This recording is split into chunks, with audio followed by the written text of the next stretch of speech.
Hey guys, it's Riley. And for today's podcast, we will be talking about artificial intelligence and, Amazon Alexas, and basically what they do for our society and the negative side of these devices. A lot of people don't see that they have a negative side, and a lot of people see that, they are these things that we've created over time to help our houses and make life easier. So basically, these devices use something called artificial intelligence, which is a software that was created in the early 50s and went into the 60s, to look at problem solving and used in other ways. But now, today, it has evolved into this huge thing that, everything uses, such as our phones and these devices that people have in their households, such as Siri and Google Home and Amazon Alexas. And today I'm going to be focusing on the loopholes in artificial intelligence, specifically in the Amazon Alexa.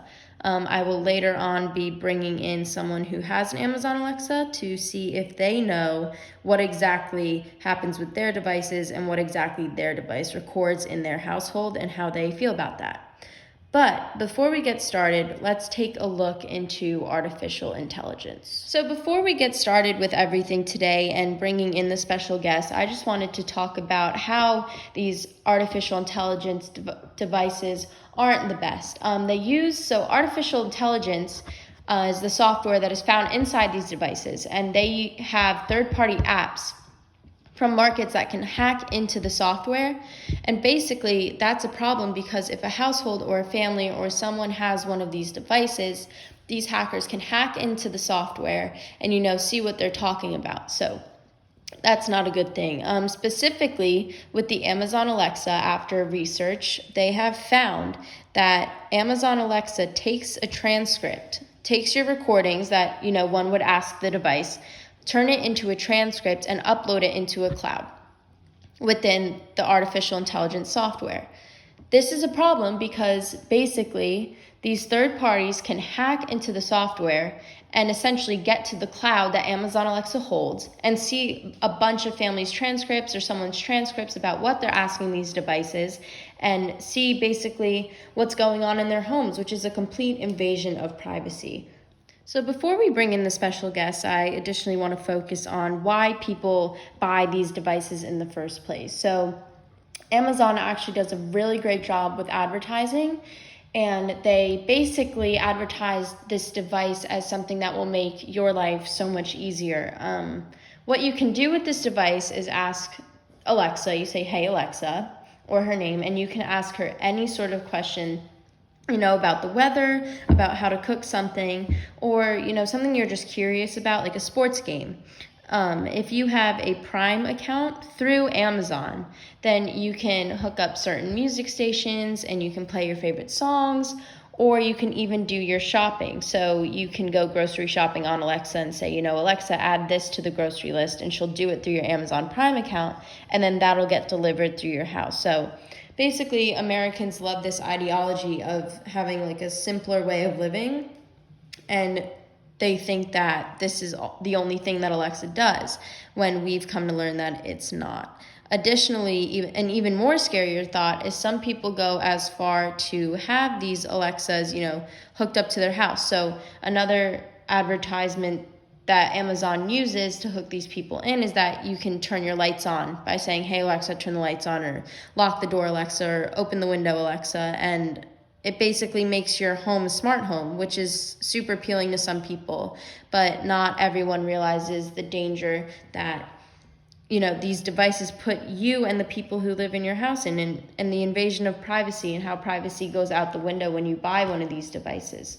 So my focus of today's podcast is actually bringing someone in who has an Alexa, and I plan on asking him all these questions to see if he knows that this goes on within his own household, and what his Alexa tracks and what it puts into the cloud. So I'm here with Tom Handabacca, who is an owner of an Amazon Alexa.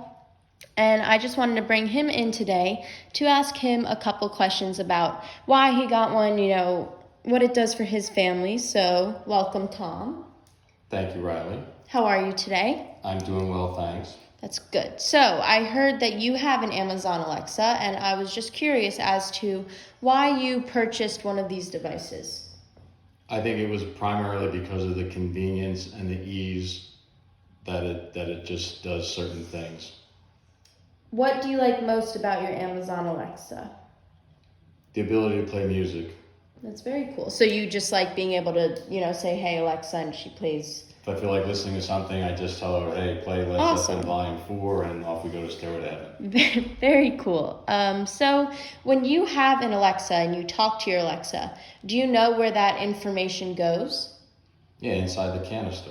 So you think that the information just stays in the little, box that Alexa... Yeah, where else would it go?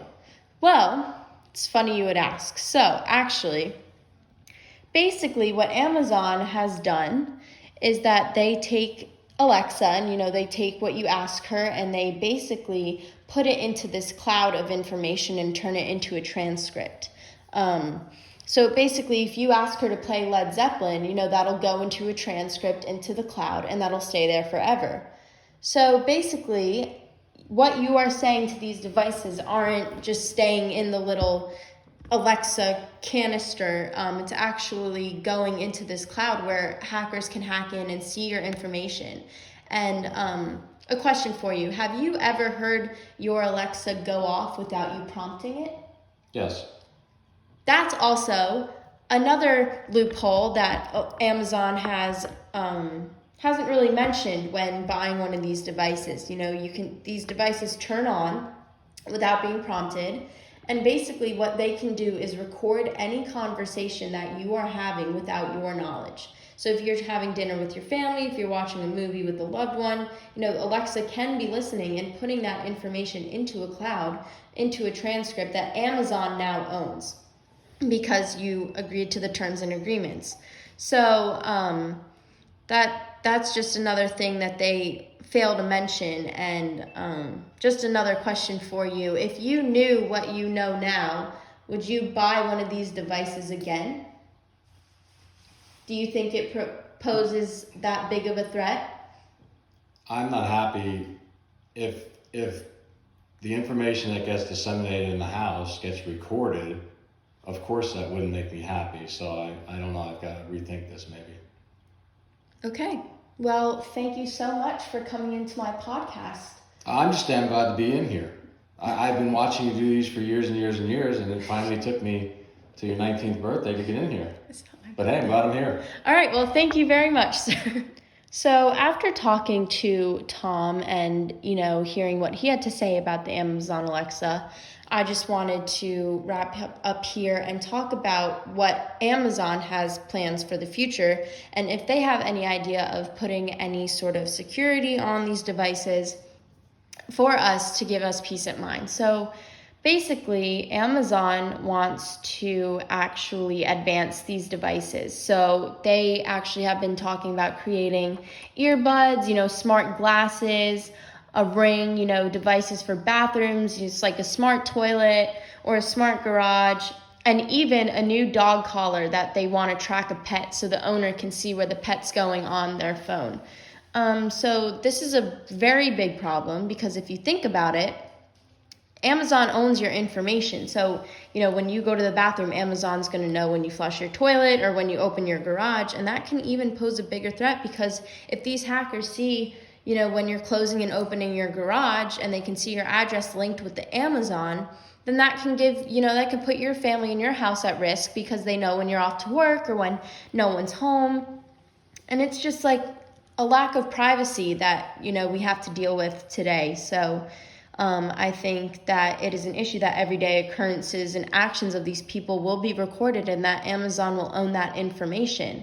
So I think in the future, we either need to go to Amazon and say, we need a better security system here behind these devices or we're not comfortable owning them. And I think that will be a much bigger, way to get that word out there and make sure people know that this is happening than just letting it happen and buying the best new thing that Amazon comes out with. So thank you all for coming to my my podcast today. and hearing what we have to say on Amazon Alexa. And I hope to create one for you guys next week and hope you tune in. Thank you so much for having me.